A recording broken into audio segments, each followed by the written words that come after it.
All right, guys. Obviously, you know me. This is my friend Caitlin. She prefers to be called Kitty, so if I refer to her as that, you know why.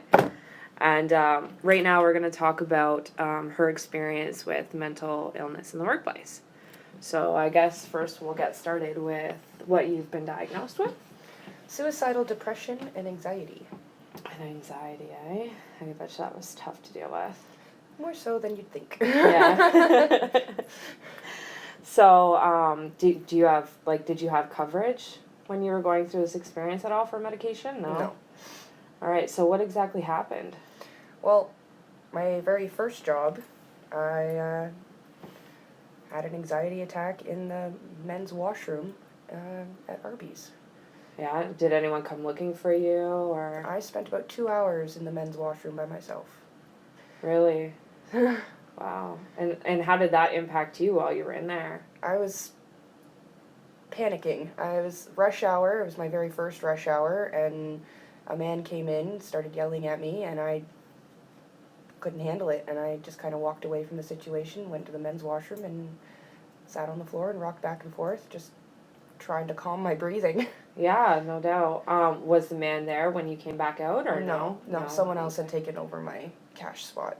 So, how did your boss deal with that? Obviously, he would have noticed that you were gone after the 2 hours. Yeah. Did he talk to you about that or accommodate you in any way? Obviously, you explained to him you had an anxiety attack, right? So, after my anxiety attack, I went back to work.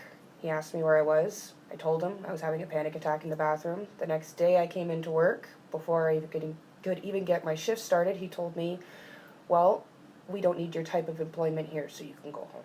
Wow. That was it. There was no... No, that was it. And that was after you had told him you had an anxiety attack. Yeah. And you were diagnosed at the time. Yeah. Wow, that's actually super sad. Did anyone, say anything and try and stick up for you or anything in that scenario? No, he took me to the back office by myself, closed the door, sat down, and just went, well, sorry, Caitlin, but we don't need your type of employment here. Wow. So how did that feel when you were walking out, from the back room? And it's really disappointing. Mm-hmm. And it's like, well, now what am I going to do? Yeah.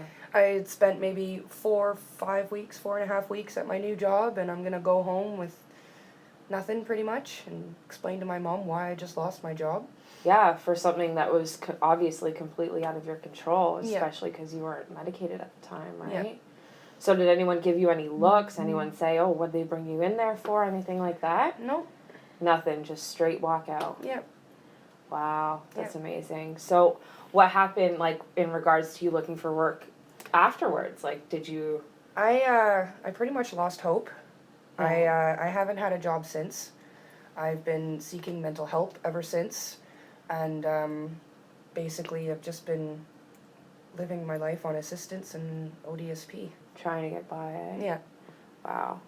That's insane that they didn't actually help you in that sense. Yeah. So, literally nothing from anyone. Yep. Wow. Not even a message. Actually, the girl that I had added on Facebook at the time, we were constantly messaging each other, and we were good friends as far as I thought. After the day I'd been fired, she actually took me off Facebook, never spoke to me again. That makes you think. It makes you wonder, what rumors were spread around and... Yep. Yeah, she just never spoke to me again. Wow. That's absolutely heartbreaking that you actually had to go through that, to be honest. To this day, every time my family comes to me and says, well, why don't you find a job? Why don't you get yourself a part-time job? It's the first flashback I get, is sitting in the men's washroom by myself, bawling my eyes out. I can only imagine that would obviously severely impact you moving forward, right? Yeah. And do you explain that to your friends when they ask and stuff like that? I do. Some friends don't get it, some friends do. So some are kind of understanding? Yeah. And your mom?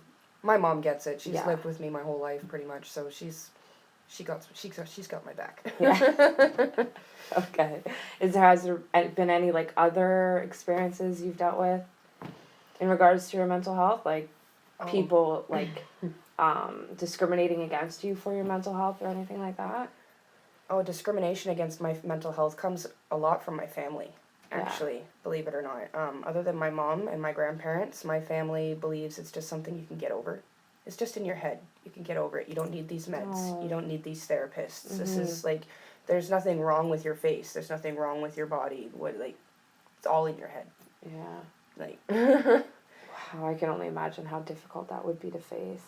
Especially, like, it's obviously something you can't control. yeah, and a lot of the time, my family actually doesn't invite me to family functions because they're afraid that I'm gonna be me. That's like the experience you've went through is absolutely crazy, and just because we're doing this project right now, it spread awareness to me of how many people deal with this kind of stuff on a regular basis, you know, and like I couldn't imagine being in that employer's position and just saying, we don't need your type of employment. Like, I couldn't imagine ever saying that. And to put it in that way as well, your type of employment is like. Yeah, what does that exactly mean? You know what I mean? Exactly. I still to this day don't know what that means. Yeah, exactly. So I think that goes to show, as you guys will see in the presentation, that employers need to be educated on these kind of situations, and they need to be able to identify when people like Caitlin are going through these kind of issues, and try and like accommodate them and work towards a common goal, right? Rather than just saying, you know, we don't need you here anymore, or, you know, like, basically we don't want to work with you, right? Yeah. Because that's obviously, as you can see in her case, it didn't help her at all, right? She's still like obviously suffering, and obviously she's not getting employment, right? None. So like, I mean, I think that just goes to show like the severity of the topic, and yeah, and everything. So anyway, I hope you guys give her a round of applause for sharing her experiences with you today. So all right, I'll talk to you guys soon.